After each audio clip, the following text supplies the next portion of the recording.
তেল দিয়ে আদা রসুনের ব্লক দিলাম,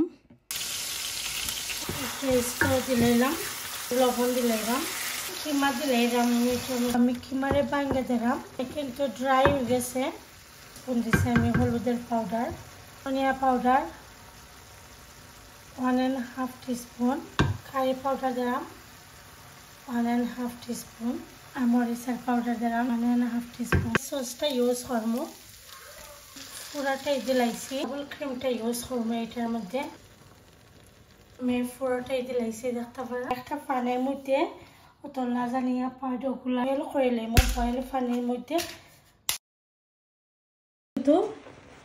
সিদ্ধ হয়ে গেছে, আমি মিক্স করে লাইম। ধনিয়া পাতা দিলাম, চিজটা